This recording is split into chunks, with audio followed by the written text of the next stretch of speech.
Hello everyone. අද දවසේ පාඩමේදී ඔයාට මම කියලා දෙන්නේ මම ඔයාව දැක්කේ නෑ ගොඩක් කාලෙකින්. අපි ඔයාව දැක්කේ නෑ ගොඩක් කාලෙකින්. මෙන්න මේ අදහස කියන්න. ඔයා මොකක්ද පාවිච්චි කරන්නේ ඉංග්‍රීසියෙන්? අන්න ඒ ඔයා දන්න දෙයට අමතර දෙයක් කියලා දෙන්නයි මම අද පාඩමින් සූදානම් වෙන්නේ. ඒ නිසා සුපුරුදු විදිහටම පාඩමේ මුල ඉඳන් අවසානයේ දක්වා හොඳින් ශ්‍රවණය කරන්න. ඒ වගේම මේක හොඳින් පුරුදු පුහුණු වීම කරන්න. මම ඔයාව ගොඩක් කාලෙකින් දැක්කේ නැහැ. එහෙම නැත්නම් අපි ඔයාව ගොඩක් කාලෙකින් දැක්කේ නැහැ. කතෘ පදයේ ලෙස I හෝ we අපි පාවිච්චි කරනවා. දැක්කේ නැහැ කියද්දී didn't see නෙවෙයි අපි පාවිච්චි කරන්න ඕනේ. මෙතනදී present perfect එකයි භාවිතා කරන්න ඕනේ. ඒක තමයි වඩාත් නිවැරදි ක්‍රමය.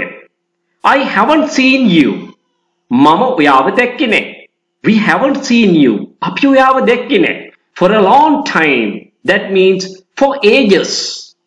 Instead of a long time, you can use the word ages as a similar word. A long time. Hunga kalekin, godak kalekin.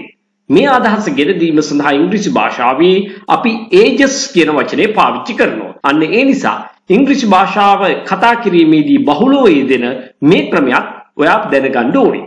A long time, ages. For a long time, for ages. I haven't seen you for a long time. I haven't seen you for ages. ඉතින් මෙන්න මේ අදහස කියන්නේ ඉංග්‍රීසි භාෂාවේ ඉඩියමැටික් ක්‍රමයකුත් තියෙනවා. මේක ඇත්තටම ඉන්ටර්ජෙක්ෂන් එකක්.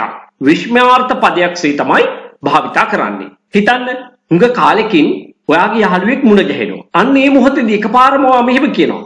Hi Vajra. Long time no see. Long time no see. That means I haven't seen you for a long time. I haven't seen you for ages. මෙන්න මේ විදිහට ඔයා පුරුදු පුහුණු වීම කරන්න ඕනේ. ඒ විතරක් නෙමෙයි. මේ බලන්න මට ඔයාගෙන් ගොඩක් කාලෙකින් අහන්න ලැබුණේ නැහැ. මට ඔයා ගැන හුඟ කාලෙකින් ආරංචියක් ලැබුණේ නැහැ. මේ අදහස කියද්දී ඔයා පාවිච්චි කරන්න ඕනේ මෙන්න මේක. I haven't heard. එතනදී අපි එකපාරම you පාවිච්චි කරන්නේ නැහැ.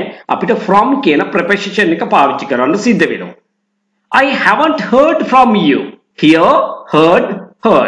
මෙතනදී present perfect අපි පාවිච්චි කරනවා. එහෙම නැතුව ඔයා මේක I didn't hear කියලා පාවිච්චි කරන්න එපා. මේ අදහස ගේන්න බෑ ඒ ක්‍රමේදී. I haven't heard from you for a long time. Now you know how to use the word ages.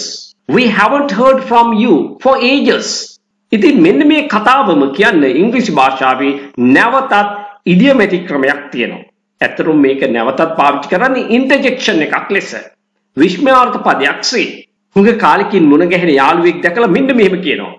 Hello Siri, long time no hear. Hello Siri, long time no hear. Long time no hear. That means I haven't heard from you for a long time. ඉතින් අද දවසේදී ඔයා ඉගෙන ගත්තේ long time no see. ඒ වගේම long time no hear. මින් ඉදිරියට ඔයා පාවිච්චි කරන්න. ඉතින් මෙන්න මේ වාගේ අපූර්ව දේ දැනගන්න සමන් යාපා YouTube channel එකත් එක්ක දිගටම රැඳිලා ඉන්න. මෙන්න මේ වාගේ වීඩියෝ ඔයාට අප්ලෝඩ් කරපු ගමන් දැනගන්න නම් ඔයා channel එක subscribe කරලා තියාගන්න අමතක කරන්න එපා. ඔයා කොච්චර ඉගෙන ගත්තත් තාමත් ඉංග්‍රීසි කතා කරන්න බෑ නේද? ඔයා කරන්න ඕනේ ඉගෙන ගන්න ක්‍රමයේ වෙනස් කරන එක. ඉංග්‍රීසි තාමත් කතා කරන්න බැරි වෙන්නේ හේතුව ඒ සඳහා පුහුණුවක් අවශ්‍ය වෙන නිසා. ඒ සඳහා ඔයා තෝරගන්න ඕනේ පිරිස අඩු පන්තියක්. මෙන්න මේ පන්තිය ඔයාට වඩාත් සුදුසුයි කියලා මම හිතනවා. සාමාන්‍ය පෙළ විභාගයෙන් පසු ඒ වගේම උසස් පෙළ විභාගයෙන් පස්සේ සිසුන්ට නේවාසිකව පුහුණුව ලබා ගන්න පුළුවන් දින 21ක්. මේකේ විශේෂතා ගොඩක් තියෙනවා. ආහාර පාන, නවාතැන් පහසුකම් සමග සම්පූර්ණ ගාස්තු ඔයා ගෙවන්න ඕනේ රුපියල් 85000ක් පමණයි.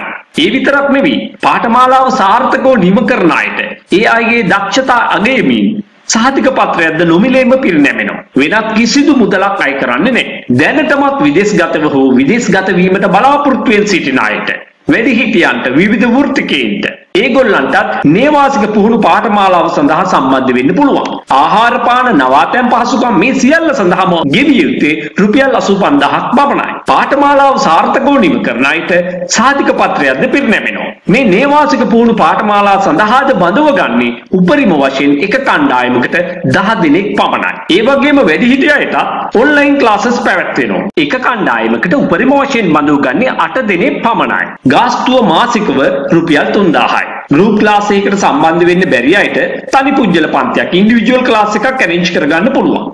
මාසෙකට පැය 8ක්ම දෙනවා.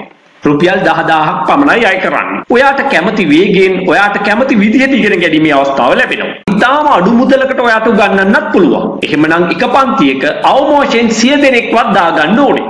එතකොට සිද්ධ වෙන්නේ ඔයාට හුදෙක් දේශනයකට සවන් දෙන්න විතරයි. ඔයාට මාත් එක්ක කතා කරන්න, ඉංග්‍රීසි කතාව පුහුණු වෙන්න කිසිම අවස්ථාවක් ලැබෙන්නේ නැහැ. එහෙමනම් ඒ තුලින් ඔයාගේ ඉංග්‍රීසි කතා කිරීමේ හැකියාව දියුණු කරගන්න කිසිසේත් හැකි වෙන්නේ නැහැ. අන්න ඒ නිසා තමයි මේ සියලුම පන්ති සඳහා කුඩා කණ්ඩායමක් පමණක් බඳව ගන්නෙ. පුහුණුව වැඩි වෙන තරමට කතා කිරීමේ හැකියාව අනිවාර්යයෙන්ම ඇති වෙනවා. මම මුලින්ම කිව්වනේ ඔයාට තාමත් ඉංග්‍රීසි කතා කරන්න බැරි වෙන්න හේතුවක් තියෙනවා. ඒ නිසා ඔයා ඉගෙන ගන්න ක්‍රමය වෙනස් කරන්න. ඔයා මාත් එක්ක එකතු වෙන්න කැමති නම් දැම්මම තිරේ දිස්වන අංකයට WhatsApp පණිවිඩයක් යොමු කරන්න. මේ පණිවිඩය ඔයාට වැදගත් නොවුනත් ඔබේ නෑදෑ හිත මිත්‍රයෙකුට වැදගත් වෙන්න පුළුවන්.